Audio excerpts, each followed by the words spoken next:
Kashrut that are extremely relevant. There are not that many details, but there are quite a few items.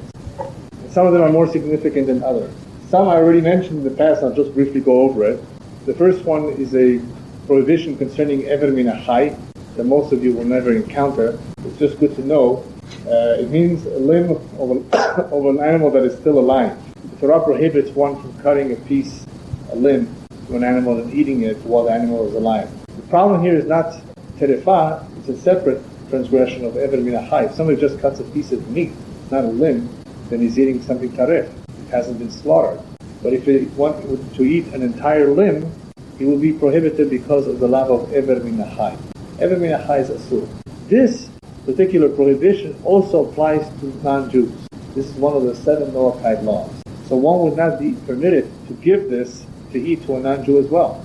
That is one of the unique situations where you have something that is prohibited to us and prohibited to them as well. And therefore, just like we cannot sell something which is not kosher to our brothers, we cannot sell something which is not kosher in a sense to the non-Jew as well, which would include Ever Min HaChai. Ever Min HaChai does not apply to fish. So if somebody is swimming in the ocean and grabs a fish does not require shachita. It does not need to be slaughtered. However, there is no Ever Min HaChai, which means that you would be able to just eat it just like that without killing it. Customarily, we kill it. We take it out of the water, we wait till it dies, and we hit it over the head, right? The rabbis tell us that even though it's true that you don't need shachita, you should not just eat it while it's alive because of bat shachetzu et nafshotechem. It's disgusting. That's the only reason. It's not a real prohibition of Ever Min HaChai, because there's no Ever Min HaChai, there's no limb in fish. So this prohibition of Ever Min HaChai only applies to animals, not to fish. Nevertheless, one should not eat a fish while it's alive because of bat shachetzu et nafshotechem, to not eat things that are disgusting. The next prohibition deals with chelev. Chelev is certain fats that I described briefly when we talked about the various parts of the animal. It's not the regular fat that you see inside the meat that comes with a lot of the meats that we buy, whether it's steak or other parts of the animal, a very grayish type looking fat. That is permissible. The chelev that we're talking about here that is prohibited is a chelev that the Torah tells us that it was put on the mizbeach, it was burned on top of the altar. It's another layer of fat that looks more like it's white, much more than gray. And it has certain qualities to it. We don't need to get into the qualities of how to identify it because only butchers need to be familiar with it. Those who are in the meat business, not only do they have to be able to identify what's chelev and what's shuman, the permissible fat, they also need to know what parts of the animal contain this chelev. If any part of this chelev was not removed and it was cooked together with the meat, the whole meat is tarif. So you need special, what they're called menakrim. Menakrim are those individuals who know how to remove the chelev in all the blood vessels from the animal prior to salting. You can't salt the meat together with chelev, otherwise you would also run into trouble. So chelev is a part of an animal which is kosher. It was slaughtered properly. Nevertheless, it's something that cannot be consumed. As I said in the very beginning, when we talk about kosher laws or kosher food, people think it's very simple. Is the animal clean? Is the animal kosher? Was it slaughtered properly? There's a lot more that goes into kosher than just identifying a clean animal. There's the salting, there's the removing of the chelev, and as we will talk about at the end, the removal of the gid hanasheh. The blood has to be taken out. There are several things that go into making food kosher. So the chelev is something which is prohibited in everything that is considered a domesticated animal, which means that if it's a chaya, if it's a deer, there's no prohibition of chelev. In chicken, there is no chelev. It's all regular shuman. So chelev applies only to behemoth, domesticated animals. So even though it's prohibited to consume, it does not mean that you cannot use it to make candles. Chelev has been used for many uses, for many purposes. It's not asur behana'ah, right? We said basar b'chalav is asur behana'ah, the mixture of meat and milk is prohibited, right? But not chelev. Chelev is not asur behana'ah, you just can't eat it. You can make things with it. You just have to be careful in its application. I'll give you an example. You may not be aware, but chelev is used a lot by the goyim to smear fruits and vegetables to make them shiny, perhaps. You ever see your fruits and vegetables, your apples, shiny apples? They say they use wax. And the wax retards spoilage, supposedly, I think. And it makes it look nicer, shinier, more attractive. And maybe there's other purposes for it. One has to be careful that whatever is used to produce that shiny coat is not chelev, because chelev in the past, and in some countries more than others, wherever chelev is cheap, where they have a lot of cattle or meat, like in South America, they'll use a lot of chelib or other types of grease, which may be like shuman, regular shuman, but it's which we call lard, a form of lard, which comes from a clean animal, but it has not been slaughtered. So it's a nevelah. So they use lard to smear the pans, or even aluminum foil, certain types of aluminum foils, I think, and other metallic vessels to make them shiny. They apply a coat of lard, which makes it shinier. Now, by the time you get it, that lard is not afilat kelev anymore. You cannot consume it anymore. It's all dried up. So we don't have to remove it. How would you remove it? According to some, by the way, some opinions, you would have to make haga'alah. If you know in advance that what you just bought, a vessel, has been smeared to make it shiny with cheleb or with lard from an animal that has not been slaughtered, you would have to take it and make haga'alah, right? In boiling hot water to remove that layer. We're not that strict, but there are some opinions that are strict about that, if you know in advance. And so they do use these things, and you need to be aware of it, especially in places like in Latin America, where they use it a lot in all sorts of applications. It has been discovered that even though there might be a good supervision for a particular type of bread, a bread called bolillo in Mexico, which everybody likes, the problem is that they used to smear lard on the trays that they used to put into the oven. Why? So it should be easy to remove later on. So this is something a mashgiach needs to be aware of. Okay, everything that went into the making of the bread is fine, but what about the rest? What did he put anything? Did he spray or smear anything on the tray? You see, you have to have your eyes open for all these things. Cheleb or shuman, which is permissible because it's from a nevelah, from an animal that's not slaughtered, it will be the same problem. It will be a sur. How does one know where the cheleb is, Rabbi, in the animal? How does one know where the cheleb is? There are certain parts of the animal that contain cheleb. And one who learns the anatomy of an animal that needs to know about this thing, right? They have to slaughter the animal? Of course, once the animal is slaughtered... You can say the cheleb is the animal is not slaughtered. No. What I said is that you could have, not cheleb, but the regular fat, shuman, or lard, which is not cheleb, it's the permissible type of fat. However, it cannot be eaten because it comes from an animal that was not slaughtered with shechita properly. It was killed, it was shot, or electrocuted. So even though it's the shuman, it's not the cheleb itself, it's some sort of fat or lard, it comes from an animal that was not slaughtered. So either way, but nevertheless, there's a big difference. Cheleb is isuro bekaret. You get karet, the punishment of karet for eating it. In other words, a person's life is cut short for eating cheleb.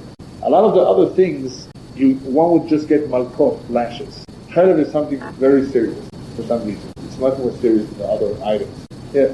They may use it to bring out a shiny coat. You have to investigate. Whenever you suspect that they use it or you observe. We know that today, especially in this country where the government is very strict about what is used and what ingredients are applied, that they don't use lard. People are more sensitive today. There are many, many groups, right, that are anti-animal slaughter or whatever. So they use chemicals, they use wax, they won't use lard, right? When you buy tortillas, if you buy the flour tortillas, you need a hashgacha, you need a supervision because the flour tortillas contain lard. Somehow the lard gives it a good flavor. That's what they claim. So the flour tortillas contain it. The lime tortillas, the ones that are just water and lime, corn tortillas, they don't usually have a problem. So you have to be aware about these things. The corn tortillas, yes. Two questions. What's the origin of prohibited fat? What's the origin? Why? The Torah prohibits cheleb, and it has something to do with the fact that it was brought on the altar. Cheleb was something that needed to be brought on the altar and was not to be consumed. For only the reasons that only Hashem knows. Obviously, it was something unique about it. Even though all it is a fat, it's a type of fat that needed to be brought on the mizbeach. Because it represents, we spoke a little bit about it, it represents the essence of the animal, the whole energy of the animal, the cheleb, the human energy too, the content of fat that he has. Also, when we buy kosher meat, we assume the slaughterhouse is taking care of that cheleb. Yeah, what? We assume that the slaughterhouse is taking care of it, is that correct? What did you say? So that we assume that the slaughterhouse has taken care of the cheleb, so we don't have to worry about it. We assume that in a kosher slaughterhouse, that the cheleb has been removed. We don't have to worry about buying it in the market. It's already been taken care of. Yeah, of course. Yeah. Ordinarily, that would be the job of the butcher. Today, the butchers don't even do that. It's removed in the packing house. Right. And the butchers just get everything ready, packed, and ready to be sold. But my father-in-law, Alav Shalom, I remember that is one of the things that he used to do. He would remove, everything that needed to be removed, including the blood vessel, prior to salting it. This will all be done prior to salting. All right, the next area is a very important area. Basar shenit'alem min ha'ayn. Very important area. How could you leave your maid at home to cook your food or to prepare dinner? I'm not discussing now the issue of bishul akum, which I think we might do next week. Certain foods cannot be cooked by non-Jews for other reasons. But there's always a problem or concern that the non-Jew that has momentarily possession of your food, she or he may mix non-kosher food into your pot. In other words, how do we trust them? Therefore there's a rule that halakha basar shenit'alem min ha'ayn asur. Any meat that was left unattended for a certain amount of time, unless certain conditions are met, cannot be eaten. Any meat. Now, for example, let's say you just bought some meat at a store, and you were about to put this package into your car, and you forgot something, and you went back inside. In the meantime, you didn't put that package into your car, you left it outside.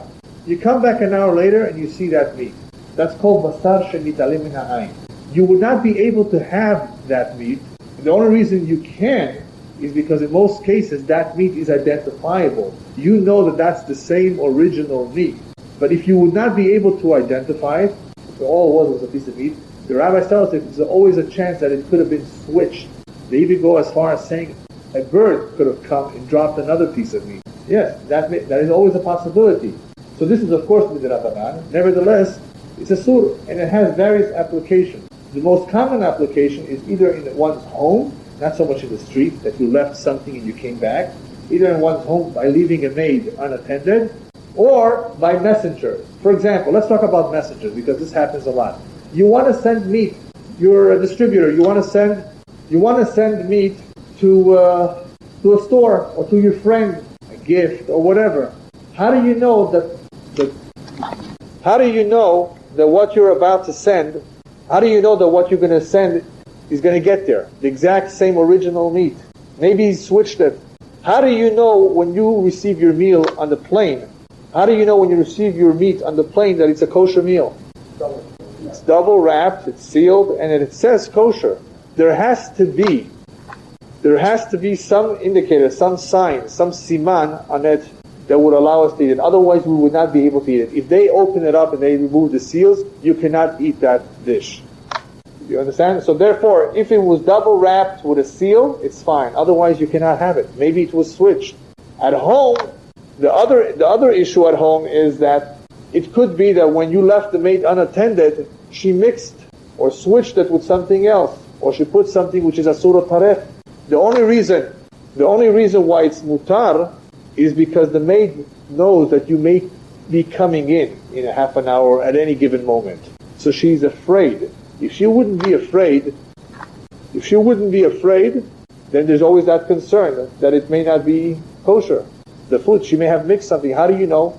There have been many, many stories of maids taking it upon themselves to put something not kosher, either intentionally or unintentionally, into the food. So all of that is called basar shenit'alem min ha'ayn.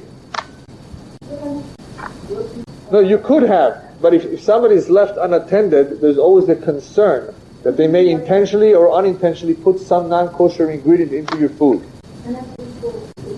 An hour, 2 hours, 3 hours. If they know you're gone for the day, you're not coming back in the middle of the day, it's going to be a problem. So you don't let them cook. Right, but some people allow them to partake in the cooking process. Right, you're allowed to put the pot on top of the fire. You put the pot on top of the fire, or you light the fire, you do something, then there's no bishul akum, which we'll talk about next week maybe. So what's the other concern? Maybe she put something in there. This also applies to, by the way, to fish and to wine. Wine we'll be talking about a little bit, maybe in a week or two. When we talk about what's the problem of buying wine, all wine is grape juice. Why can't we just drink any wine? But if that is sent, if the wine is sent with a messenger, a non-Jewish messenger, or fish is sent with a non-Jewish messenger, it has to be that at the place, at its destination, one can recognize if that's the original packaging or not, that it hasn't been tampered with, that it hasn't been replaced. With wine, it's important that it hasn't been tampered with, for reasons that I'll explain next week. But with fish, one needs to know that it's the same original kosher fish and not another fish. But those are much less strict than with meat. Sometimes all you need is one seal, one wrapper, and that may be sufficient. But sometimes you need two wrappers. It depends, depending on the circumstances and depending on what's involved. But if you're on an airplane, you have a kosher meal in front of you, you can't go to the restroom if the meat's exposed. You can't go to the restroom. Right. Make sure that you don't open it up until you come back if you're going to be going to the restroom.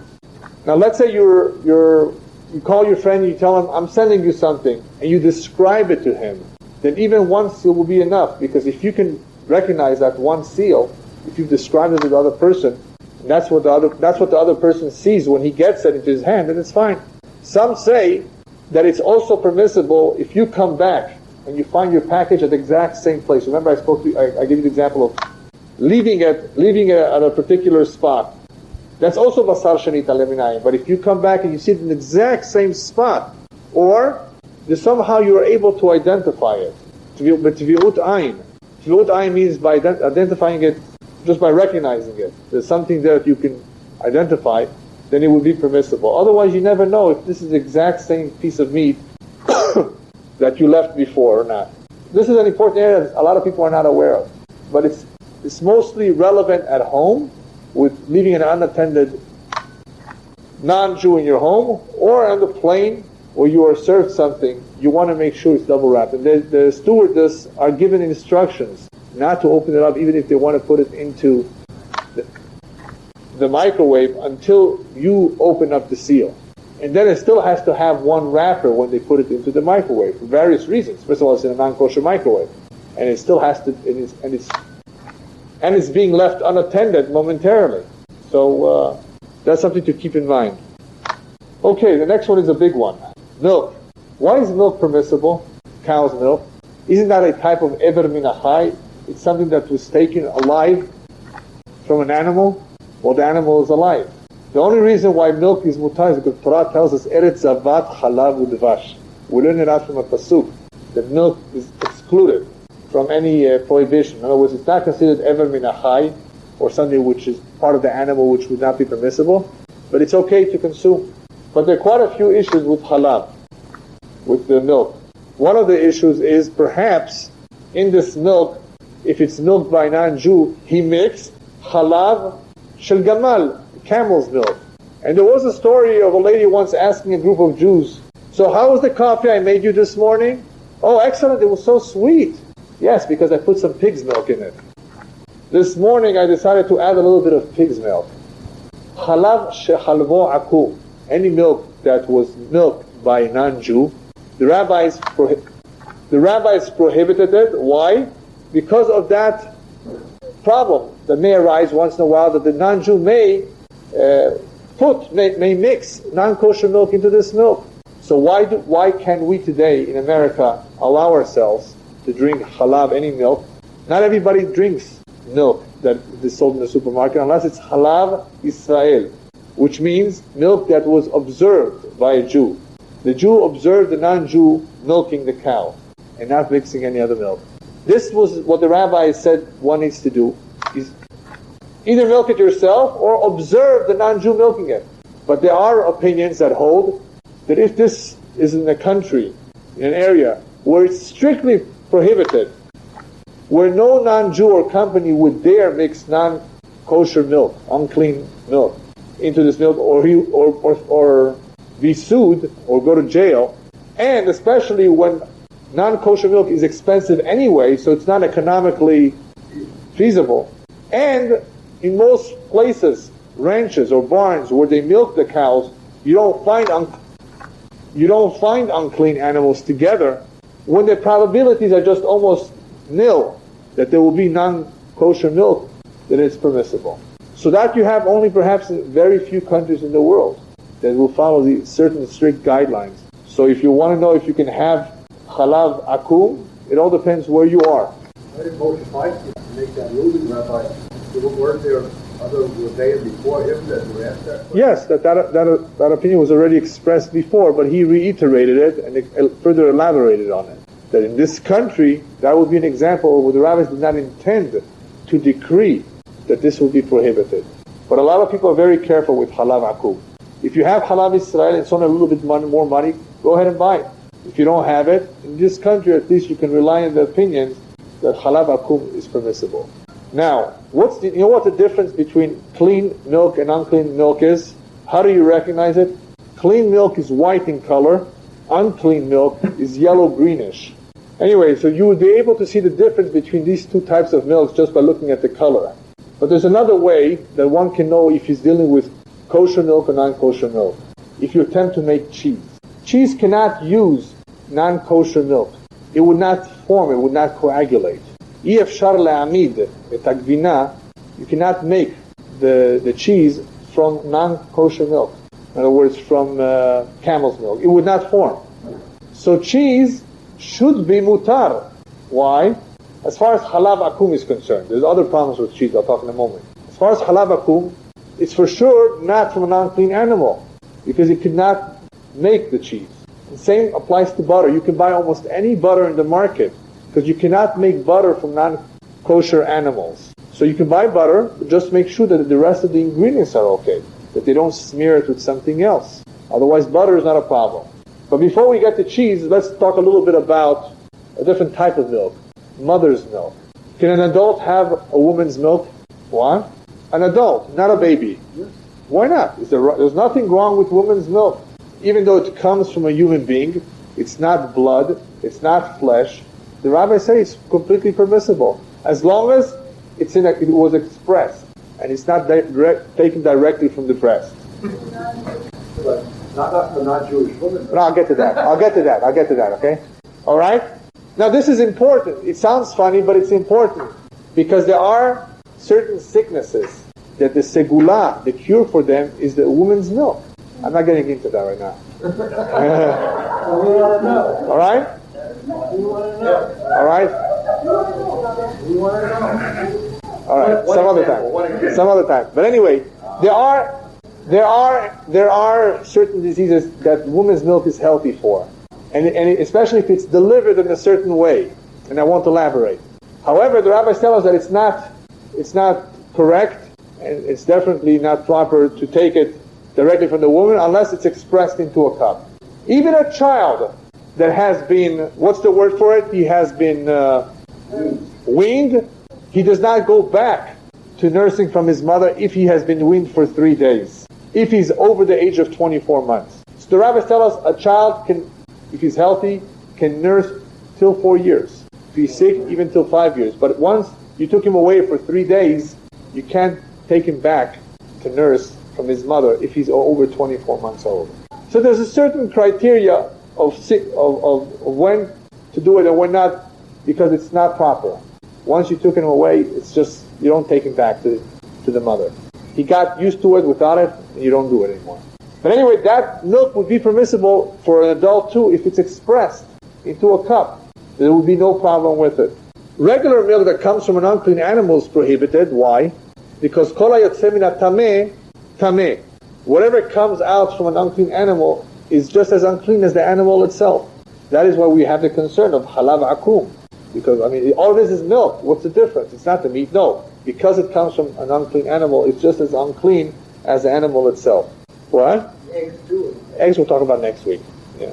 So anyway, with the milk that we have today in this country, because the company is concerned for its reputation, because it's not, as we said, economical for them to mix other milk, that is why it will be permissible, and we don't have that suspicion anymore. So if you're in Oklahoma City, you can buy any milk, unless you're very strict and you never drink that kind of a milk. And there are people who are strict. All they drink and eat is halab Israel. So the problem of halab Israel will not apply to cheese, because as we said, as I explained, you cannot make cheese from halab tameh. So what problems do you have with cheese? The rennet. The rennet is made from the stomach lining of the animal. And even if the animal is a cow, which is a kosher animal, a clean animal, what's the problem? It's a nevela. It hasn't been slaughtered properly. And sometimes it also is a problem of basar v'halab. It has the flavor of meat. it's part of the animal. But let's assume it's dried, it's completely dry and it has no flavor of meat. The problem is rennet. So why don't we say batel b'shishim or batel berov? Remember we talked about batel being canceled, being annulled, being lost in the mixture. It's just a little bit. And you have a lot of cheese. So the rule is kol davar ha'ma'amid eno batel afilu be'elef. Remember we spoke about certain items that are never batel. This is one of them, rennet. Because rennet generates or forms the cheese, it's very important. It's a very important ingredient. You just can't say it's batel. So rennet is not batel. It's davar ha'ma'amid. Davar ha'ma'amid lo batel afilu be'elef. But you're going to tell me there's a lot of cheeses today that are rennetless. From France, good cheeses. Why can't I have them? The answer is the rabbis did not distinguish between cheeses. Once they prohibited the cheese, and they prohibited it for other reasons too, they said we're not going to distinguish between rennetless and rennet. Once we say it's asur, everything's asur. The only exception is that if you want to have rennetless cheese that's made by a non-Jewish company, a good French cheese, go to the company and watch as they're making it. If you watch the milking process and the cheese making process, even though the gdina is gdina shel goyim, it's mutar. So that is why you may sometimes see a supervision on cheese that comes from France. Say, what's this? It was supervised.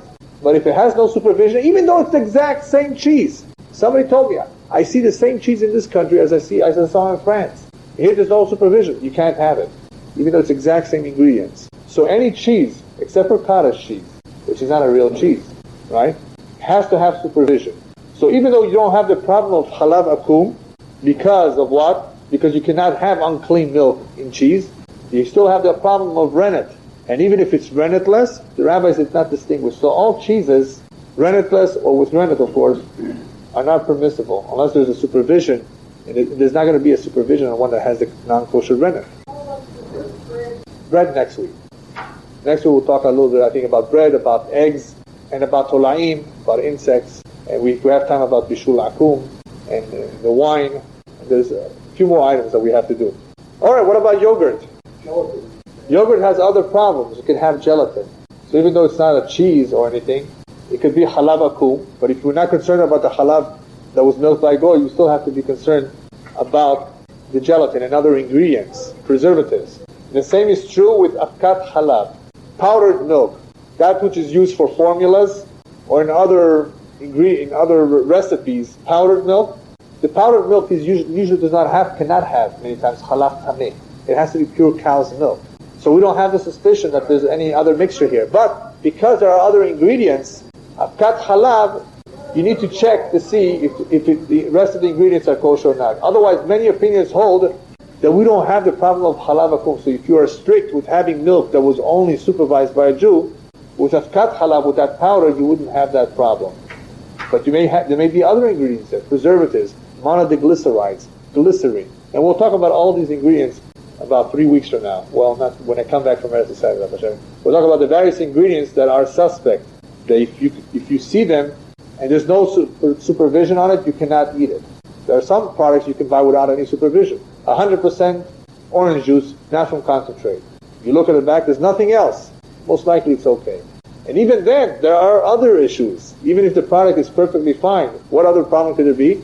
The machines. Perhaps it's the same machines that are used to process this kosher food is used to process something that's not kosher, and they did not clean it well enough between the two cycles. You see these are some of the issues that you have to be concerned about. Honey. Anybody know how honey is made? From bees. How could we eat honey? It comes from bees. And didn't we just say kol hayotzeh min hatameh tameh? Whatever comes out from the tameh is tameh? Is that clear? What? Right. The way bees is formed is through the nectar of the flowers that the bee ingests or absorbs, and it converts it into honey, and then it vomits it or spits it out from its mouth. So the honey is not a part of the bee. It's an ingredient, it's something that is formed inside the bee by using the nectar of flowers. That is why it's mutara. It's permissible. No problem whatsoever. There's a little bit of a question about the queen bee's honey, because she leaves behind some of her parts too when she makes the honey. But usually there's no problem with that. Okay, next. Dam, blood. There's various types of blood. I think most of you are aware that we cannot have any animal blood. We cannot drink blood. The Torah says so. What about human blood? It's not assumed in the Torah. Therefore, you're not going to be drinking somebody's blood. But if it happens that you bite an apple, and now you see your blood in the apple, can you have it? You should wash it off. It's not asur mamash. It's not asur mamash. As long as it's in your mouth, it's completely permissible. No problem. You don't have to spit it out if you're bleeding. But once it comes out of the mouth, there's another issue. Remember? Marit ayin, it's called. If people see blood, they might think you're having something with blood. And that is why fish blood, even though it's permissible, you don't have to wash out the fish. You can have it. It's not the same blood as animal blood. You can have fish blood. But if the fish blood is in a jar, or in a ke'ara, in a bowl, you cannot eat it. Because marit ayin. It looks like blood, unless you put some scales inside of the fish. So you should see that you're having fish blood, and that would be fine. Otherwise, fish blood is not assumed in the Torah, but in the Rabbanan, there is at least the issue of marit ayin. If people see it, they won't know what you're having. So if it's in fish, it's okay. If it's out of the fish already, then you can't have it because of marit ayin. So just wash it off. It's not asur mamash. Don't worry about it. Okay, but the real issue that you probably want to know about is blood spots in eggs. And that's where there's a difference between Sfaradim and Ashkenazim. Blood spots in eggs. What do we do when we find blood in eggs? So if I would have here an Ashkenazi, he would tell me we throw it out. The Sfaradim just remove the blood. Why? You throw it out if the blood is on the yellow part. If it's on the white, you can just remove that part, throw out the blood, and use the rest of it. Now there's two types of eggs, and that is where there's a little bit of confusion. There is the fertilized type of eggs because there's a rooster there, or there is the non-fertilized eggs. The majority of eggs that we have today in the supermarket are non-fertilized eggs. And because they're non-fertilized eggs, the blood does not indicate the beginning of the formation of a chick. Because that's the problem when you see real normal blood. In an egg, it could be the beginning of the formation of a chick, and that would be asur, that type of blood. And you would have to throw it away. You would not be able to use it. But if it's in a regular egg, a non-fertilized egg, a sterile egg, then in reality there's no issue here whatsoever. You still have to remove the blood. But once you remove the blood, you should be able to use it. Ashkenazim are machmir, they're strict. Any type of egg, regardless of where you saw the blood, you throw it away. Sfaradim, they use the eggs today. The eggs are not the non-fertilized eggs. Once they've removed the blood. So if you see blood in the egg, you can remove the blood, then use the rest of it. You know when this becomes an issue? This becomes an issue when you've already cracked several eggs together, and then you notice that one of them has blood. It becomes even a bigger issue if you mixed everything together after you cracked them, and then you notice the blood. If you've just broken the eggs, and you identify one egg that is by itself, it's not mixed, the whole batter is not mixed, you can take out that egg. The rest of the egg should be fine. The real problem begins when you start mixing all of them, and they're all mixed up. Now what? So of course the Ashkenazim are much more mahmir. With the Sfaradim, you can just remove the blood and it's fine. You don't have to throw all the egg. What should you do? Break your eggs separately and check them out. Don't throw them all in and then check it out. The best way to deal with eggs is to look at each one individually in the shell or in its cup or wherever you're breaking it before you mix it together with all the eggs if you're making a big cake. Okay, good question. So what about hard-boiled eggs? How can we make hard-boiled eggs? Because the majority of the eggs have no blood. That's number one. Number two, all the eggs just about that at least that we have in this country are non-fertilized eggs. So even the blood that they have is not a problem. That is why you can assume and go ahead and boil an egg without having to be concerned maybe that egg has blood spots or not. But once you've cracked it and you see it, you can remove it. But Ashkenazim are much more machmir, they just throw out the whole egg. But it would make a difference, of course, in regular eggs, where the blood is found too. But today we don't have to deal with that issue of where it's found so much because they're not fertilized anyway. So it's not as big as an issue today. You can always remove the blood and the egg would be fine. Yet you need to remove the blood, that's for sure. We assume the majority of eggs are of the same type. There's no rooster there. They're not fertilized eggs, commercial purposes. We have a rule that I left. I guess we have a little bit of time that I can talk about. that I didn't mention last week, and that's called Kol the Parish Meruba Parish. Let's say you have 10 stores, 9 kosher butchers, and 1 non-kosher butcher. And you found meat in the street, a package of meat. It says lamb chops on it. Oh, say, good, free, for free. Right? There's no other siman. You don't know who it belongs to. You want to keep it, but you don't know where it came from the kosher butcher or from the non-kosher butcher. So we have a rule called the parish, meruba parish.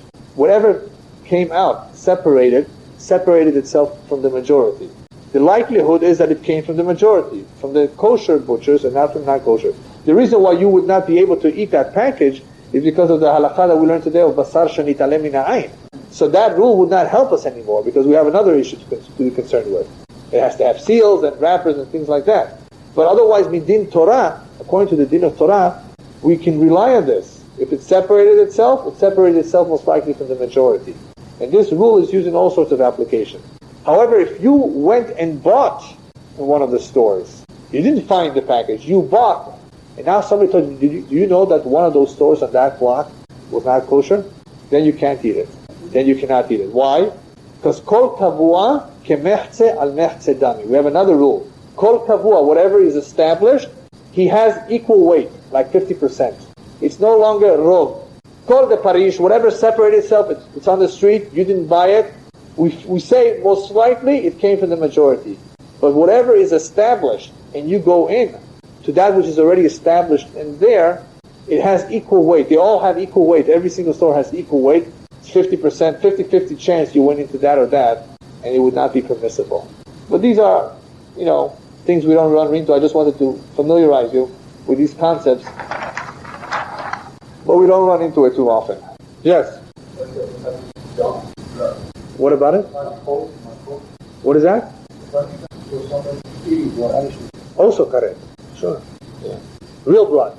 But even in an animal blood, the only real blood that you get that is strictly prohibited in the Torah is the dam hanefesh, the blood that initially comes out after you slaughter the animal. The rest of the dam that's inside, if a person would want to eat, blood moves around, then it becomes asur. But it does not have the same isur as dam hanefesh, dam that comes out as soon as you slaughter the animal. Okay, the last item is gid hanasheh. Gid hanasheh is a sciatic nerve, which human beings also have. Yaakov was hurt, and so was Harry, in the gid hanasheh. Right? It's very painful. Chickens don't have it, but animals have it, whether they're wild animals or domesticated animals, and they have it towards the back on both hind legs. This is one of the most difficult nerves to remove. You need to remove every single bit of it. And that is why most of the communities in the world do not offer for sale what we call the chelek ha'achori, the hind quarters of the animal, which is where the gid hanasheh is. Why? It's very difficult to remove. You need an expert to remove it, and it can become very costly and time-consuming to remove it. So they just don't buy it from the goy. In other words, depending on the arrangement at the slaughterhouse, you either buy animals or you just, in other words, and sell them or give them the hind quarters, or you just buy, the kosher parts, whatever you want to take. Depending on the arrangement that one has with the slaughterhouse, you wouldn't have a problem with the hind quarters. You either sell it back or you don't buy it altogether. However you made up with them. Goyim could eat that, right? The goyim, of course, could eat it. In Israel, I've been told that there are experts that know how to remove it. If that's the case, you would be able to have filet mignon, because that's where it is in the hind quarters. Here you can't have it because they don't allow it, especially in the Ashkenazi communities that they have accepted upon themselves the tradition of not eating the hind quarters, even if you know how to remove it. That's, of course, in this country where it's not done. But in a place or in a community where it is done, or you invited to somebody's house who knows how to do it, you would be able to eat if you know it was done properly. This is also a big problem because gid hanasheh, as I explained I think last week, is considered a birya. It is a creature by itself. In other words, it's just like a live thing that would not be batel afilu be'elef. If it was not removed, you don't apply the halakha of bitul to say it's gone, because it had life when the animal was alive. It was part of the animal. It's not just right. What is that? Not the whole creature. Right, it's not the whole creature, but it has a similar hashivut. It has a certain significance to it, just like the birya itself, like a real creature, intact creature.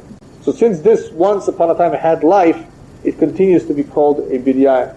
And therefore, even a small piece that was left behind would not be batel, and it would prohibit the entire meat if it was cooked together. But I thought that was because of Yaakov's battle with the angels. That's why. No, that is where it became prohibited. Right. Isn't that the essence of why it became prohibited? Yeah, there's a lot more mysticism into why that particular nerve is assumed. All it is a nerve. There's not even any meat there, but it has to be removed, and it's very difficult to remove. And it has many parts to it, and it branches out, and it's hard to locate. And when you're digging through it, you don't want to ruin the rest of the meat. You know, the butchers, it's an art how to cut the meat and not to butcher it up. Otherwise, you can't sell it. You know. So this is a very difficult nerve to remove if you want to keep the rest of the meat without ruining it. So because it's so difficult, it's not economically feasible. It becomes very expensive, and it does not pay. So a lot of communities just don't remove it and don't eat, therefore, from any of the hindquarters. And there's a rule in the halakha where the hindquarters begin. From a certain blade, is it a blade? It's called one of the hulyot. What is that? Right, one of the vertebrae. From a certain point, from that point on to the back, no meat is eaten. Even though the Gidan Hashay is all the way in the very, very back, but because we do not know exactly where it begins, we refrain from eating the whole chelik achori altogether. Kosher slaughterhouse, Rabbi, would sell that to a goyish package. Right, or they wouldn't buy it, depending on the arrangement that they have. Okay, I think that's it for today. Next week, B'ezrat Hashem, we'll cover the bitzim, eggs. How do you know which one is a kosher egg? Maybe it's from a non-kosher bird. Insects, worms, and the like that you have to remove from vegetables. And bishul akum, food that was cooked by non-Jew. Wine that was made by non-Jew. Let's see what else we have. And eventually we'll get into agalat kelim, how to make a kosher kitchen, something that was made taref, and what to look out for when you go to the supermarket. When you buy food, which ingredients are suspect. So we still have about another 3 weeks or so